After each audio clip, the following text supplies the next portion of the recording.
할렐루야. 오늘은 가정의 달을 맞이해서 성경적 가정의 원리 이렇게 제목을 정하고 우리 함께 은혜 나누기를 원합니다. 5월은 가정의 달입니다. 그래서 가정의 달에 대한 말씀들을 올 한 달은 좀 함께 나누기를 원합니다. 우리의 가정은 인간의 삶의 가장 기초고 또 사회와 국가를 이뤄가는 핵심입니다. 가정이 모든 사회와 국가의 핵심이에요. 그래서 가정이 모여서 사회를 이루고 또 교회도 가정으로 형성되어 가고 있고 국가의 모든 공동체를 이 가정에서부터 시작한다고 하는 것을 볼 때에 가정만큼 중요한 기초단체가 없어요. 가정이 최고입니다, 여러분. 가정이. 그래서 우리 교회의 건강도 여러분 가정이 건강해야 되는 거예요. 여러분의 가정이 건강해야 교회도 건강한. 또 사회 국가의 건강도 가정이 건강해야 이 사회와 국가도 건강하게 되어 있어요. 가정에 달려 있습니다. 건강한 가정이 있으므로 사회도 국가도 교회도 건강한 거예요. 건강한 가정은 하나님이 디자인하신 가정이 되어질 때에 건강하게 되는 거죠. 성경적으로 가정이 세워져 나갈 때에 가정이 건강하고 그래서 그 건강한 사회, 건강한 국가 또 건강한 교회가 되는 거죠.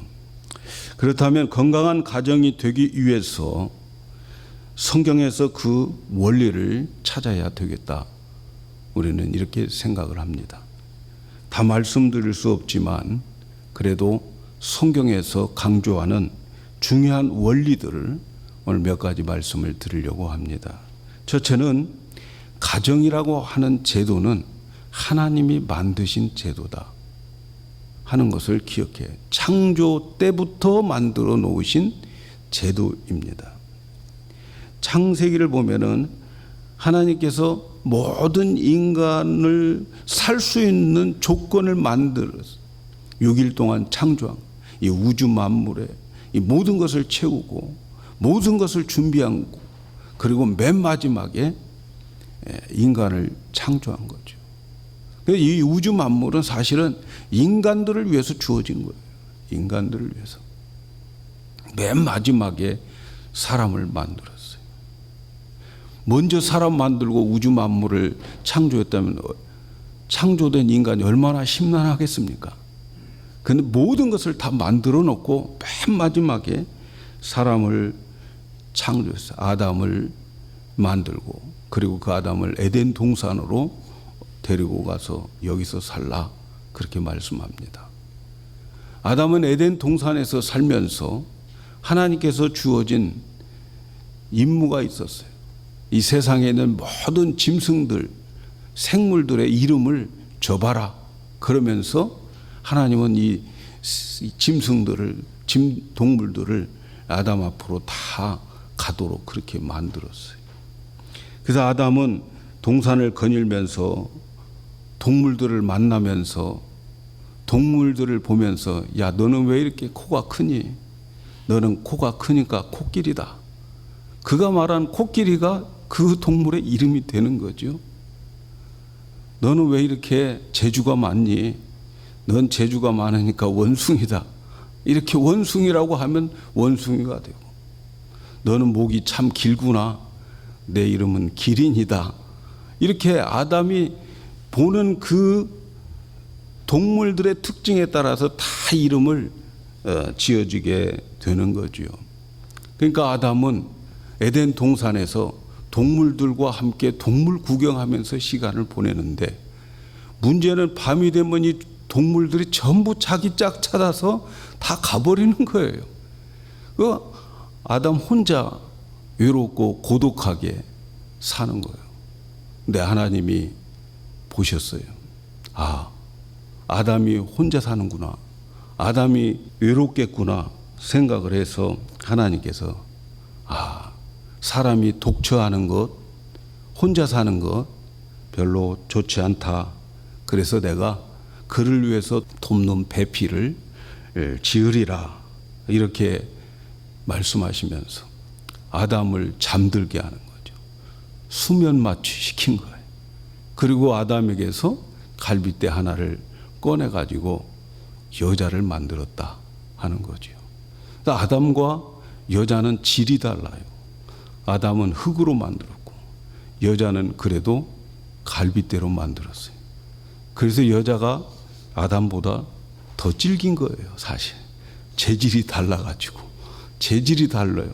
그래서 그 아담이 잠을 깨고 난 다음에 이제 아담 앞으로 갈빗대로 만든 여자를 데리고 옵니다. 그래서 아담의 짝을 지어주게 되는 거죠. 그러니까 이 인간들의 짝은 하나님이 지어주는 거예요.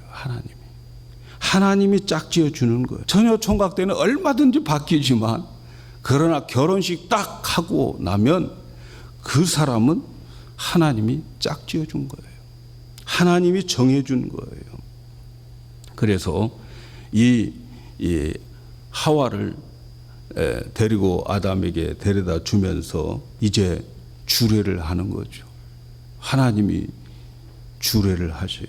남자가 부모를 떠나서 그 아내와 합하여 둘이 한 몸이 이룰지어다. 이렇게 결혼식에 대한 선포를 말씀으로 해주는 거예요.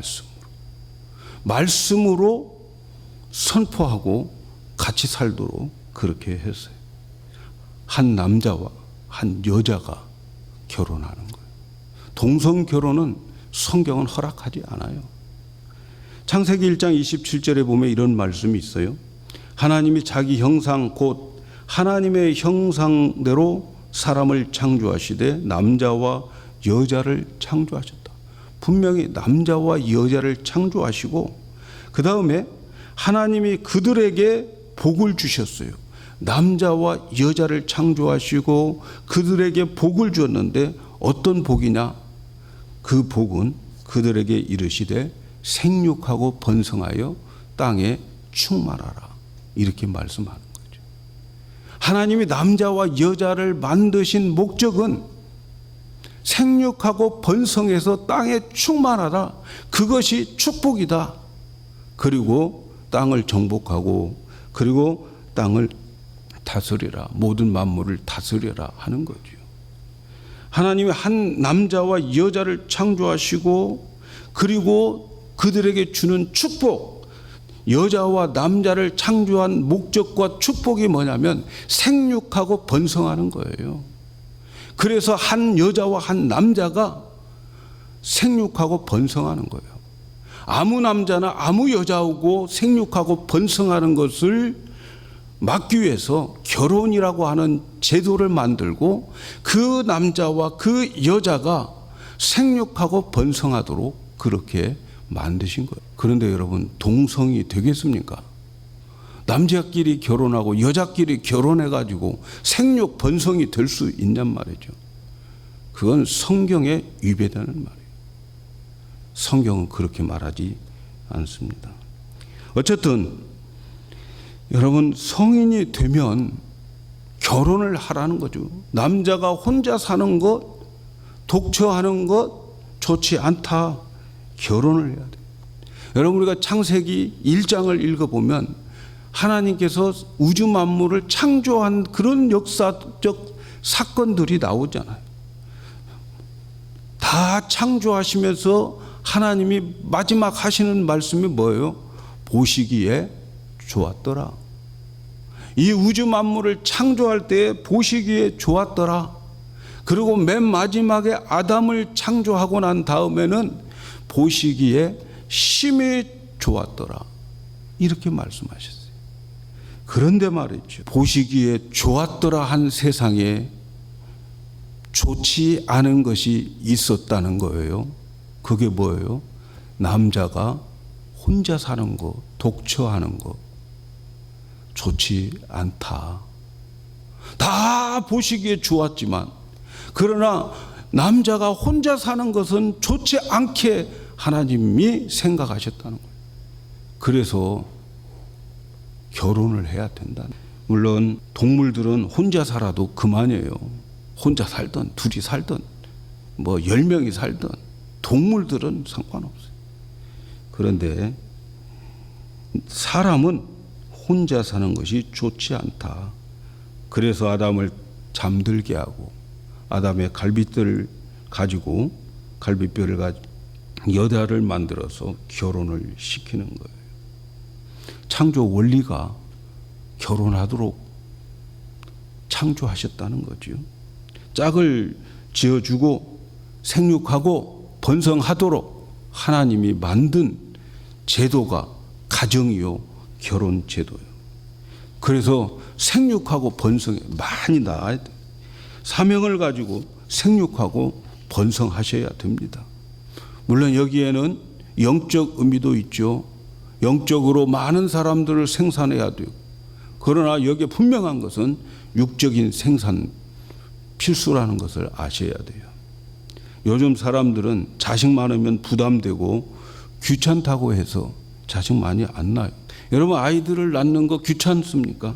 근데 성경은 시편 127편 3절에 자식은 여호와의 주신 기업이요 태의 열매는 그의 상급이라.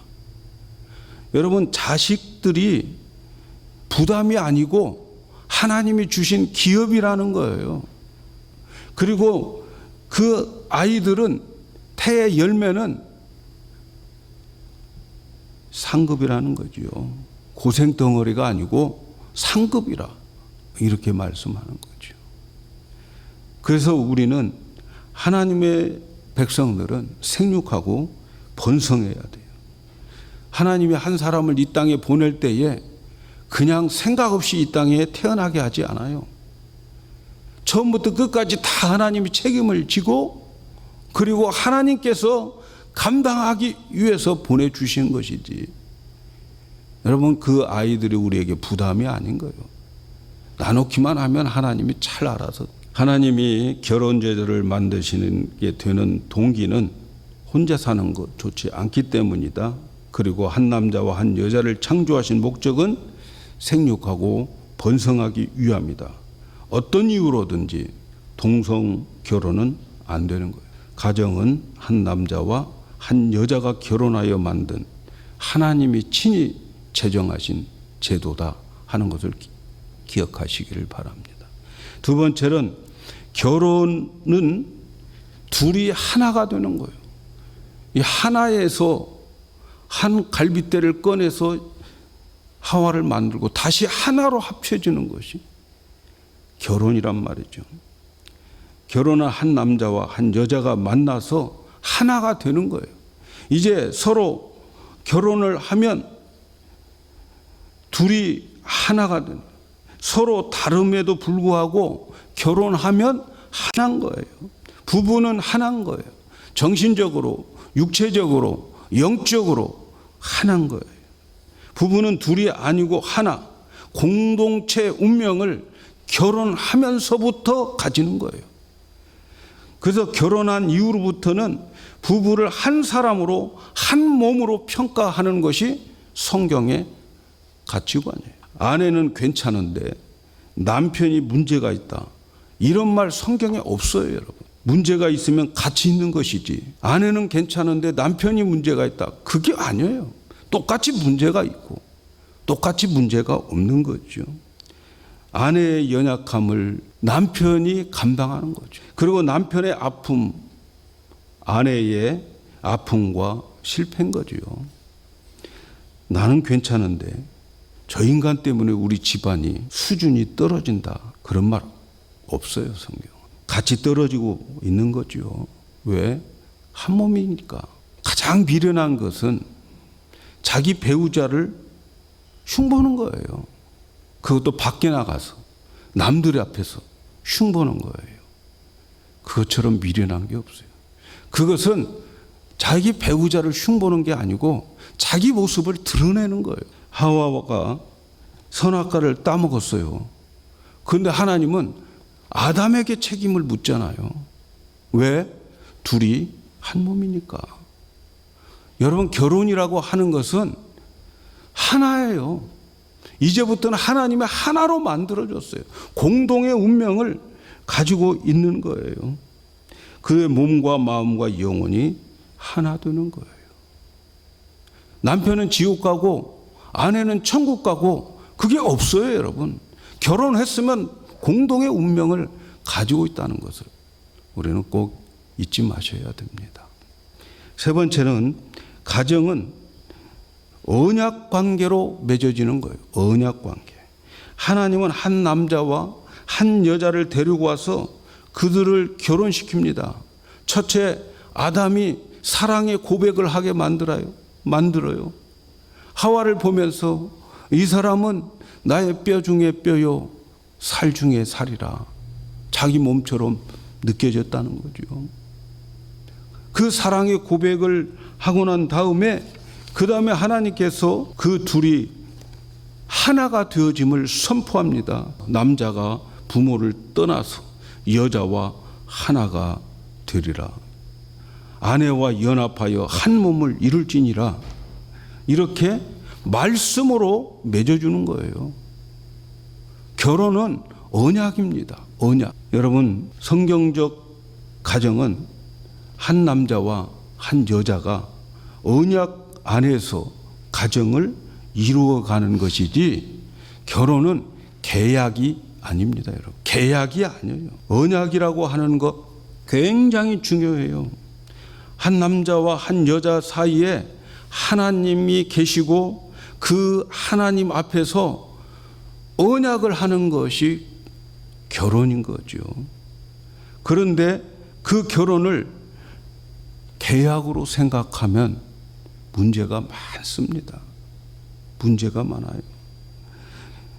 하나님 앞에 계약을 하는 것은 뭐예요? 계약은 거래라는 거예요. 거래.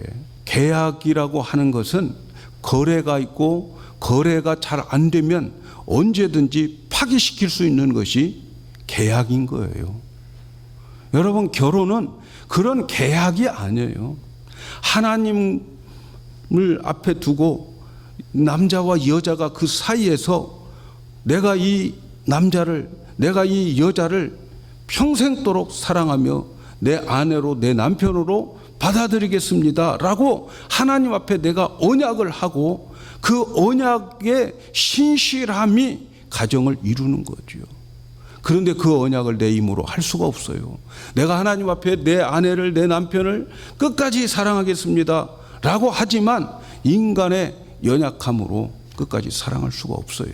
그래서 하나님에게 능력을 구하고 하나님의 도움과 하나님의 은혜를 구해서 그 언약을 이루어 나가는 거예요. 그런데 계약은 거래되지 않으면 파기합니다. 당신이 나를 사랑하니까 나도 사랑할 거야. 계약인 거죠. 당신이 나한테 잘해주면 나도 잘해줄 거야. 계약이죠. 당신이 돈 많이 벌어오면 나 사랑할 거야. 계약인 거죠. 이런 계약적 결혼은 얼마든지 파기할 수가 있습니다. 대부분 이혼한 사람들은 결혼을 언약으로 생각하지 않고 계약으로 생각하기 때문에 이혼합니다.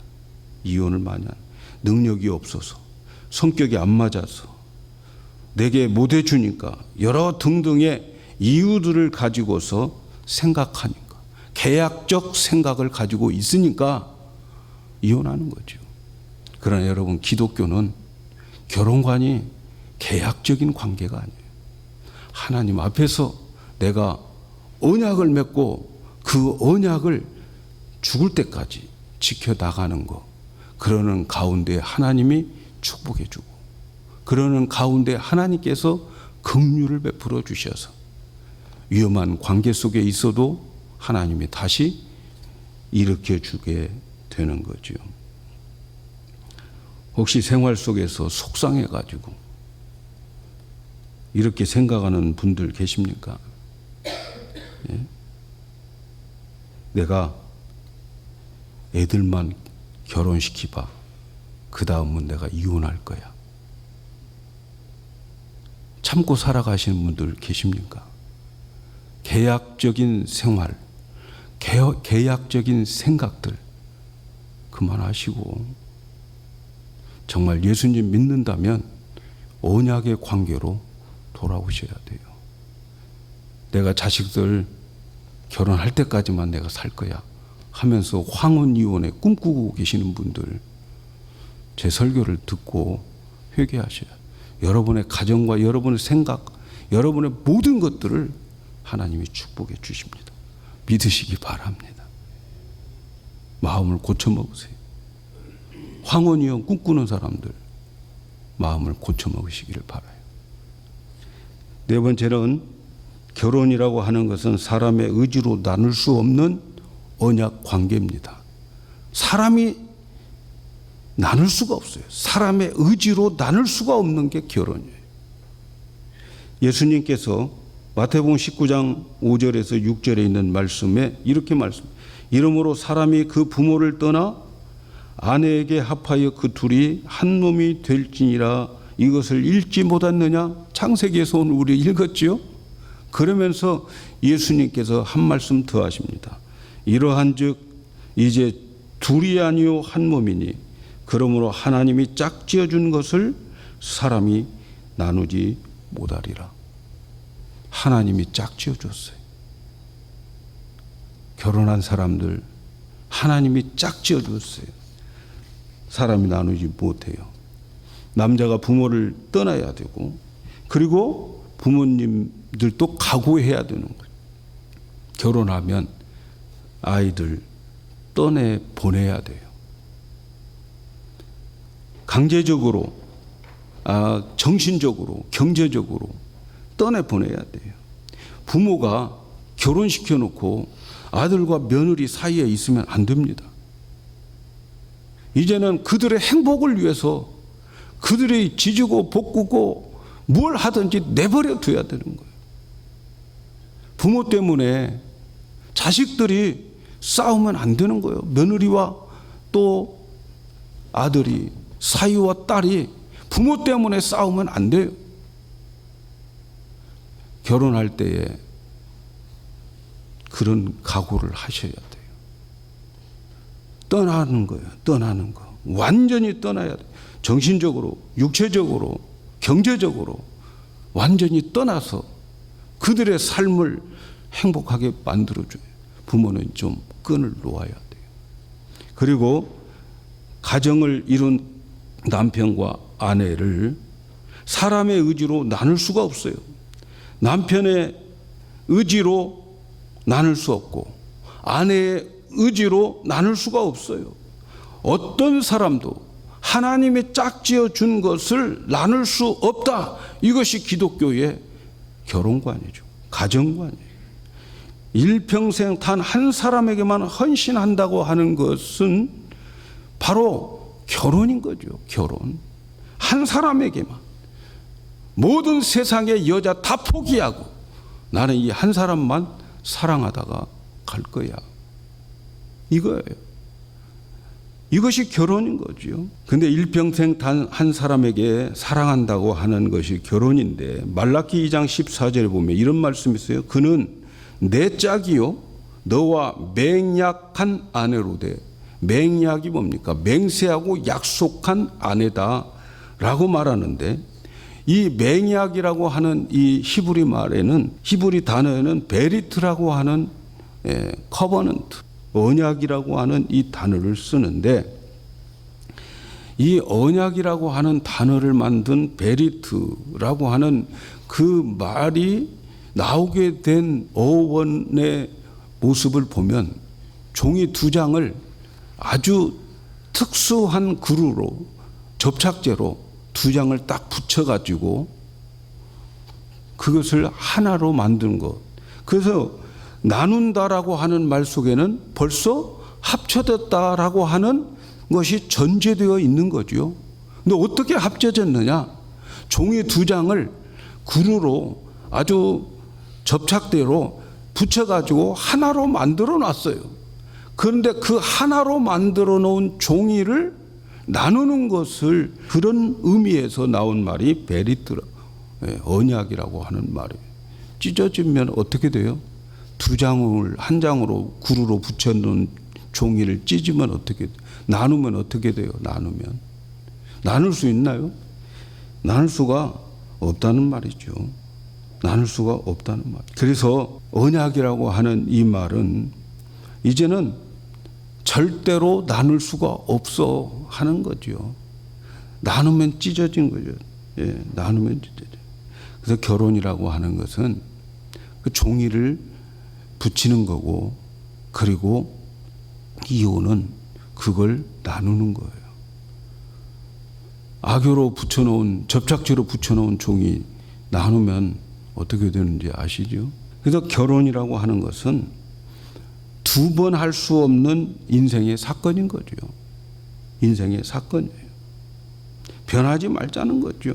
내 평생 단 한 번밖에 할 수 없는 것이라고 하는 확신과 소신 가운데에서 결혼을 해야 하는 거죠. 잘 안 되면 다시 하지. 그런 생각 가지고 결혼하려고 생각하는 사람은 결혼 안 하는 게 낫죠. 더 기다려야죠. 결혼은 하나님 앞에서 하나님을 사이에 두고 하는 언약이기 때문에 사람이 나눌 수도 없고 나누어도 안 되는 사건으로 받아들이는 것이 여러분 가정을 지키는 거예요.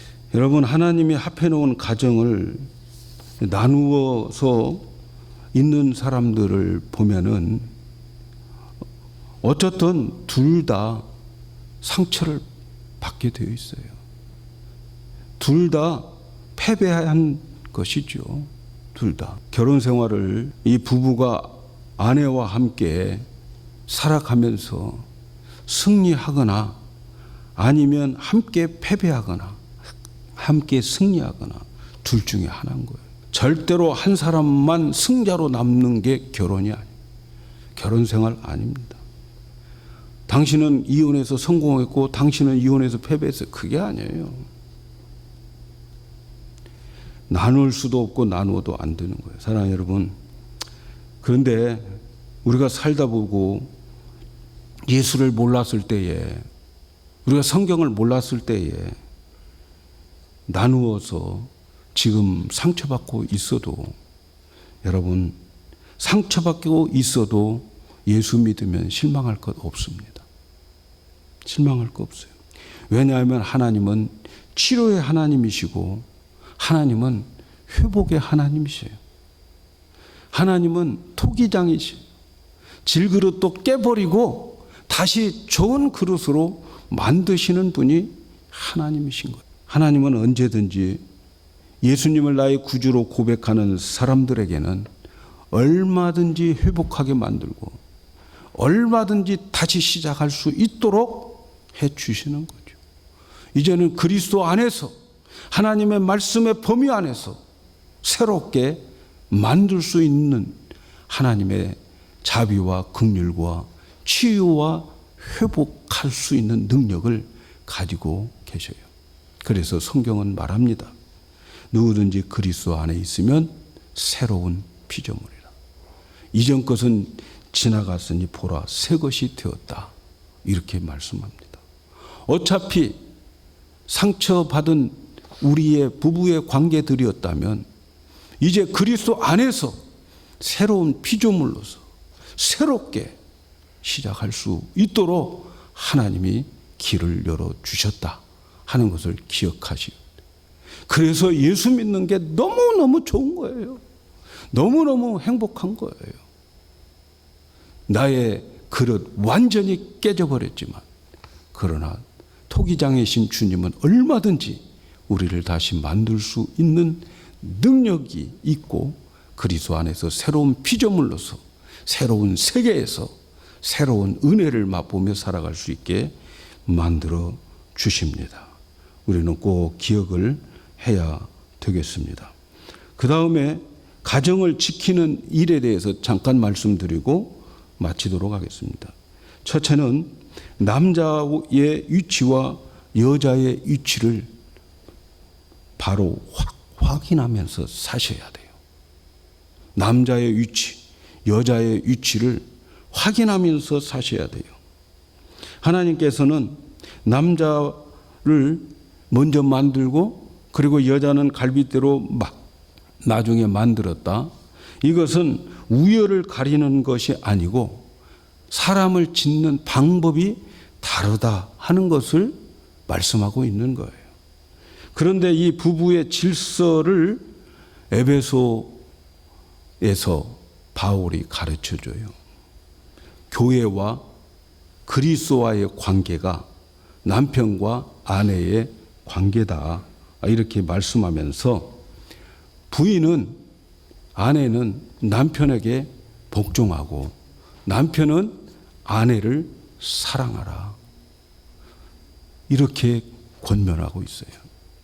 부인이 남편에게 복종한다라고 하는 말은 무슨 맹목적인 복종이 아니고 남편으로 세워준 하나님이 남편으로 세워진 그 권위를 인정하라는 거예요. 남편으로 인정하라 하는 거죠. 요즘 남편들이 기가 많이 죽었어요. 네. 어느 집이든지 보면은 남편들이 다 기가 죽어 있어요. 네. 설거지 해주는 것 좋지만 남편들 자기의 위치와 역할을 잃어가면 안 됩니다. 사랑해서 설거지 해주는 거지 기죽어서 하는 설거지는 안 하는 게 좋아요, 여러분. 예, 아멘 안 할 줄 알았지만 어쨌든 남편들이 자기 위치와 역할을 잃어가면 문제가 있어요, 가정에. 아내들도 집안에서 남편을 위치와 그 길을 살려줘야 돼요. 아이들 앞에서 특별히. 남편도 권위를 찾아야 되고요. 남편도 권위를 못 찾는 집안 많아 보면. 애들이 잘못했으면 아버지로서 가장으로서 야단쳐야 되는데 너 엄마한테 이를 거야. 이렇게 나가면 그거 아닌 거죠. 아버지한테 엄마가 너 아버지한테 너 이를 거야. 너 그러면 아버지한테 야단 맞아. 이렇게 나가야 정상적인 거 아니겠어요, 여러분? 안 그런가요? 아멘들이 안 나오는데. 예? 남편의 리더십을 발휘하고 아내는 남편에게 복종하는 태도가 여러분 가정을 지키는 것임을 기억하셔야 됩니다. 둘째는 서로가 필요한 존재로 인정하셔야 돼요. 부부는 상호 보완 작용을 하게 만들었어요. 하나님이 그렇게 짝지어 줬어요. 똑같은 그런 사람으로 하나님 짝지어 주지 않았어요. 결혼할 때는 눈에 쌍꺼풀이 뭔가 콩깍지가 끼어가지고 잘 모르는데 결혼해 보세요. 그러면 결혼하고 나면 왜 이렇게 내게 부족한 것이 저쪽에 다 있고 저쪽에 부족한 것이 내게 다 있고 플러스 마이너스 제로가 되어진 것을 발견하게 될 거예요. 이렇게 부부는 서로 상호 보완적 역할을 할 수 있도록 만나게 해 주셨어요. 그래서 이 부부에게 있어서는 서로가 저 사람의 필요를 채워주면서 하나가 되어가는 과정이 가정생활인 거죠. 이 세상의 가정생활이에요. 더구나 부부들이 이기주의가 있으면 안 돼요. 자기만 생각하고 자기만 편하려고 하면 안 돼요. 희생이 있어야 되는 거예요. 그래서 개인주의가 판을 치고 그래서 사랑이 식어진다고 그렇게 말해요. 사실 그렇게 되어가고 있고요. 우리는 이 사실을 다 알고 이렇게 예언했기 때문에 우리는 더 희생적인 그런 가정생활을 해야 돼요. 그래야 행복한 가정을 이루는 거예요. 가정의 행복은 그냥 가져다 주는 게 아니고 희생과 대가가 지불되어야 가정이 행복한 거예요. 서로 만나서 살면서 내가 손해보고 억울했다고 생각하면서 내 인생 돌려달라고 한다면 안 되는 거예요. 네? 내 인생 돌려달라고, 내 청춘 달라고 하면 안 되죠. 나의 행복과 상대방의 행복이 따로 존재할 수가 없어요. 상대방의 행복이 나의 행복이 되어야 되는 겁니다. 사랑하는 여러분, 이기심의 극복은 우리 가정에서도 십자가 원리밖에 없어요. 십자가 원리. 십자가를 지는 거 쉬운 게 아니잖아요. 십자가는 지기 싫은 것이 십자가인 거예요. 십자가 좋아하는 사람 있어요? 아무도 없어요. 나를 따라오려거든 자기 십자가 지고 따라와라. 십자가 좋은 사람 없어요. 다 지기 싫고 하기 싫고 그런 것들이 십자가예요. 그런데 우리 주님이 그 십자가를 졌기 때문에 우리도 우리의 가정을 위해서, 남편을 위해서, 가족을 위해서, 아내를 위해서 내가 십자가를 지는 거예요. 그 십자가의 원리가 우리 가정에서부터 훈련되어져야 되고, 그 훈련된 것이 사회 나가서, 교회 나와서 그 십자가 지는 모습이 있을 때에 그 가정과 사회와 교회가 행복하게 되는 겁니다. 가정을 위해서 여러분 희생했다면 그 희생은 억울한 게 아니에요. 거룩한 희생입니다. 하나님이 기억하는 희생이에요. 내 남편을 남편으로 평생 섬기다가 주님 앞에 섰을 때에 그 섬김이 잘했다, 충성된 종이다. 내 아내 평생 사랑하다가 주님 앞에 가서 주님으로부터 그래 힘들었지? 감당하기 힘들었을 거야. 그래서 내가 너에게는 더 큰 상급 준비해놨어. 이게 그리스도인들이 아니겠습니까, 여러분? 혹시 오늘이라도 집에 가셔서 지난 과거에 내 청춘 물려달라고 했던 분들이 계신다면 오늘 이 말씀을 좀 듣고 그리스도인의 가정이 되기를, 또 그리스도인의 가정으로 회복되기를 예수님의 이름으로 축복합니다.